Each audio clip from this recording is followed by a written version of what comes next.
اور تمام services chief بھی وہاں پر موجود تھے۔ اپیکس کمیٹی کا اجلاس کا ایک اعلامیہ جاری ہوا جس میں کہا گیا ہے کہ ہمیں ایک قومی اتفاق رائے سے انسدادی دہشت گردی کی پالیسی کو بنانا ہے۔ انہوں نے کہا کہ عزم استحکام فوجی آپریشن نہیں بلکہ دہشت گردی کے خلاف ایک مربوط مہم ہے۔ انہوں نے کہا کہ انتہائی سنجیدہ ایشوز کو سیاست کی بھینٹ چڑھایا گیا۔ یہاں پہ ان کا اشارہ پھر سے پی ٹی آئی کی طرف ہے کہ ہم لوگ اتنا انتہائی اہم جو معاملہ ہے اس کو لے کر چل رہے ہیں، اور پی ٹی آئی کیا کرنا چاہ رہی ہے، اس کے اوپر بھی سیاست کرنا چاہ رہی ہے۔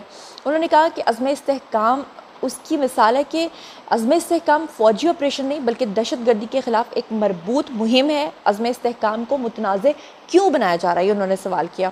انہوں نے کہا کہ ایک مضبوط لابی ہے، کس طرف اشارہ ہے، عمران خان کی طرف، اور ان کے پیچھے یہودیوں کی لابی۔ انہوں نے کہا کہ جو چاہتی ہے کہ عزم استحکام کے اغراض و مقاصد پورے نہ ہو سکیں۔ عزم استحکام پر سیاست کی جا رہی ہے کیونکہ ایک مافیا کون سا ہے، انہوں نے کہا سیاسی مافیا، اور آپ لوگ بھی جانتے ہیں کہ سیاسی مافیا میں ان کا اشارہ کس طرف تھا۔ انہوں نے کہا کہ جو سیاسی مافیا ہے یہ غیر قانونی مافیا کھڑا ہو گیا ہے اور کہنے لگا ہے کہ اس کو ہم نے نہیں ہونے دینا۔ کون کہہ رہا ہے کہ نہیں ہونے دینا؟ یعنی کہ پی ٹی آئی، سیدھی بات انہوں نے دو ٹوک کی ہے۔ انہوں نے کہا کہ یہ سیاسی مافیا چاہتا ہے کہ عزم و استحکام کا جو متنازع ہے وہ کھڑا کیا جائے۔ انہوں نے کہا کہ دہشت گردی کے خلاف جنگ کی شدت کے ساتھ جو ہے وہ شدت کے ساتھ لڑی گئی۔ 4 سے 5 آپریشنز ہم گھنٹے میں کر رہے ہیں۔ تقریباً 32,000 سے زائد مدارس پاکستان کے اندر ہیں۔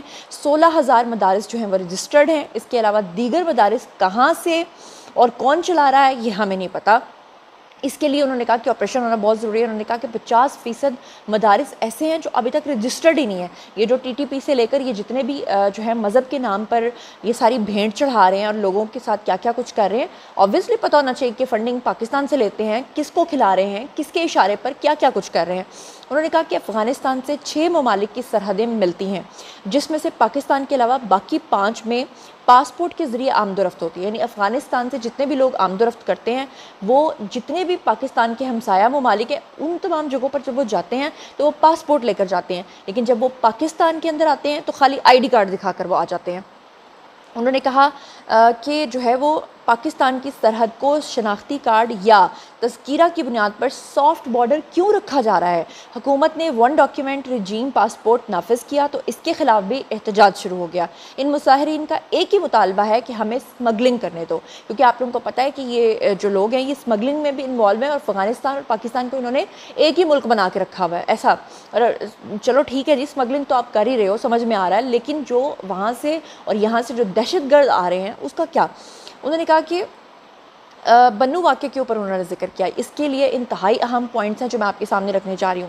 D G I S P R نے کہا کہ بنو حملے میں دہشت گردوں کی فائرنگ سے کچھ شہری بھی شہید ہوئے۔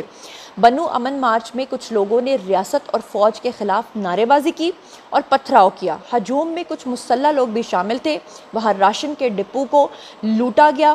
واقعے کے 1 کلومیٹر دور بھی کچھ لوگوں نے فائرنگ کی، اور بنو واقعے پر فوج کا رسپانس جو ہے وہ ایس او پیز اور آرڈرز کے مطابق تھا، کیونکہ آپ کو پتہ ہے کہ پی ٹی آئی جو ہے وہ بنو واقعے کے اوپر کتنا زیادہ پروپیگنڈا کر رہی تھی، تو انہوں نے صحیح جواب دیا کہ جو ہمارے ایس او پیز ہیں اس کے اکارڈنگلی ہم نے اس کے اوپر عمل کیا۔ انہوں نے کہا کہ 9 مئی کے بعد انتشاری ٹولے نے کہا تھا کہ فوج نے روکا کیوں نہیں، گولی کیوں نہیں ماری۔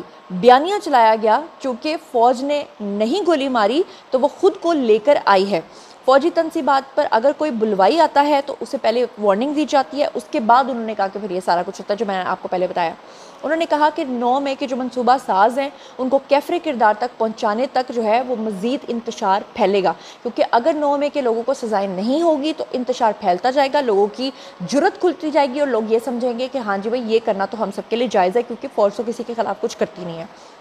انہوں نے کہا کہ یہ سب کچھ اس لیے ہوا ہے کہ 9 مئی کے منصوبہ سازوں کو عدلیہ جو ہے وہ چھوڑ رہی ہے۔ دیکھو جی، کھلم کھلا انہوں نے سیدھا پیغام دے دیا ہے۔ انہوں نے ڈیجیٹل دہشت گردی کے بارے میں بات کرتے ہوئے کہا کہ ڈیجیٹل دہشت گرد ہو یا عام دہشت گرد ہو، دونوں کا نشانہ جو ہے وہ فوج ہے۔ انہوں نے کہا کہ ڈیجیٹل دہشت گرد جب اپنی دہشت گردی کو پھیلاتا ہے تو اکثر پتہ نہیں چلتا کہ وہ کون ہے اور کس ملک میں بیٹھ کر کہاں سے پروپیگنڈا کر رہا ہے۔ انہوں نے کہا کہ ڈیجیٹل دہشت گردوں کو عام دہشت گردوں میں ایک بات جو مشترک ہے وہ یہ ہے کہ دونوں قسم کے دہشت گردوں کا نشانہ جو ہے وہ فوج ہے۔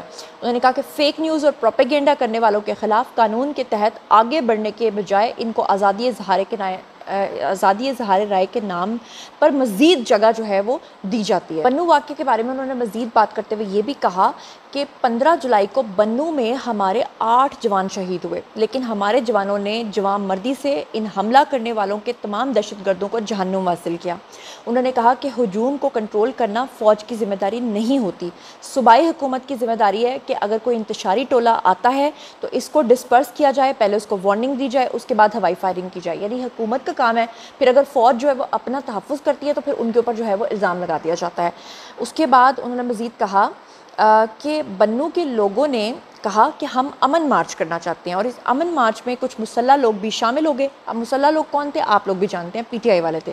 انہوں نے کہا کہ تاجروں کے امن مارچ میں کچھ مخصوص عناصر جو ہیں وہ شامل ہو گئے، انہوں نے سپلائی ڈپو کو پہلے لوٹا اور اس کے بعد ایک عارضی دیوار جو فوج کی تھی بنو کینٹ کی اس کو گرا دیا، اور اس کے بعد اس جگہ سے 1 کلومیٹر دور جو ہے وہ مسلح افراد نے فائرنگ کی اور وہاں سے ان کا جو ہے وہ جانی نقصان ہوا۔ لہٰذا بنو میں فوج نے رسپانس دیا اور ایس او پیز کے مطابق جو ہے جو کیا وہ بالکل درست کیا۔ اب جیسے کہ آپ کو پتہ ہے کہ جب بھی فوج کا کوئی رد عمل آتا ہے تو اس کے اوپر جو پھر بکے ہوئے بکاؤ قسم کے صحافی ہوتے ہیں، عدلیہ میں کچھ لوگ ہوتے ہیں بیٹھے ہوئے، ساروں کو تو میں نہیں کہہ رہی، لیکن چند ایک ایسے ہوتے ہیں کہ جو پھر اپنی باتوں سے بتا دیتے ہیں کہ پاکستان کے ساتھ وہ کتنے سنسیئر ہیں۔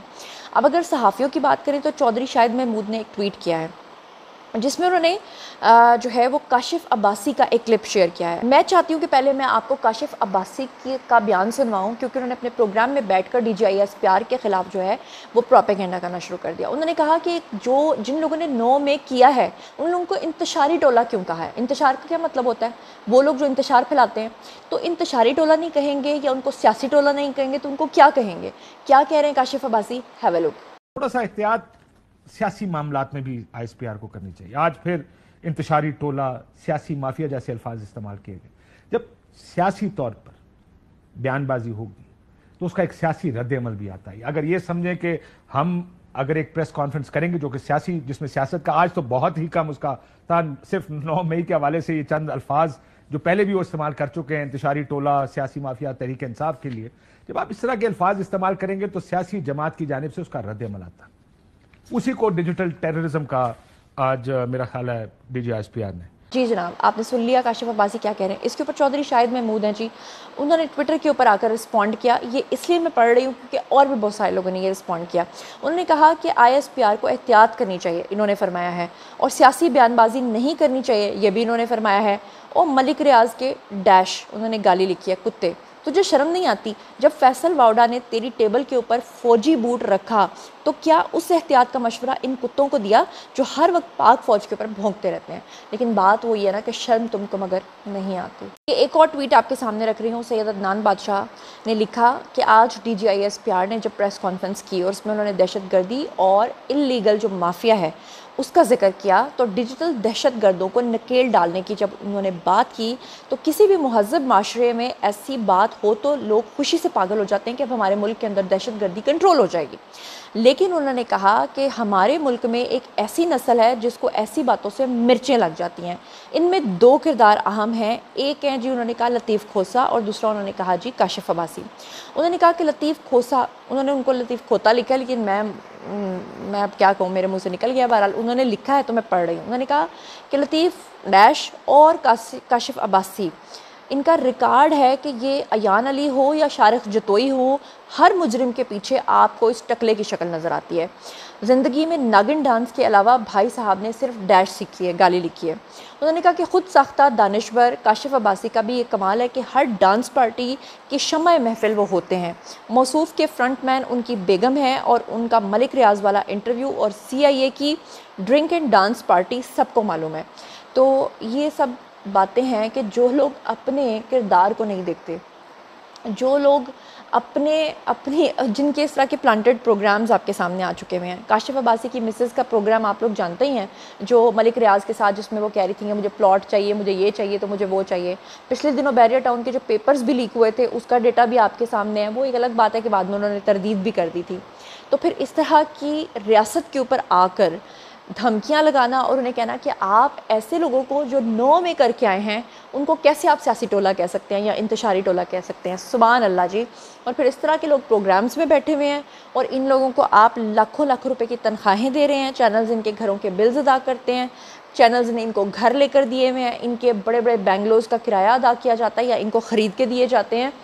تو مطلب ریاست اگر ڈیجیٹل دہشت گردی کے بارے میں سوچ رہی ہے تو پھر یہ جو ڈیجیٹل دہشت گرد بیٹھے ہوئے ہیں یہ صرف ڈیجیٹل ہی نہیں ہے بلکہ یہ جو آپ کے مین اسٹریم میڈیا پر بیٹھے ہوئے دہشت گرد ہیں ان کو بھی تو پھر ہٹانا ہوگا, ایک دفعہ صفائی کرنی ہوگی کیونکہ یہی تو آپ کا بیانیہ بناتے ہیں. باقی جناب یہ تھا آج کا ویڈیو. باری ہے جی آپ لوگوں کی آئی کامنٹ سیکشن میں, اور مجھے بتائیے کہ ان تمام خبروں کے بارے میں آپ کیا سوچتے سمجھتے ہیں. جو کچھ بھی آپ سوچتے سمجھتے ہیں شیئر کیجیے, پرسنلی جواب دوں گی. مزید خبریں, ولاگز, انٹرویوز اور سیاسی تبدیلی جاننے کے لیے میرے ساتھ کنیکٹڈ رہنا ہرگز مت بھولیے گا. چینل کو سبسکرائب کر لیجیے گا. اپنا بہت خیال رکھیے گا. اللہ نگہبان.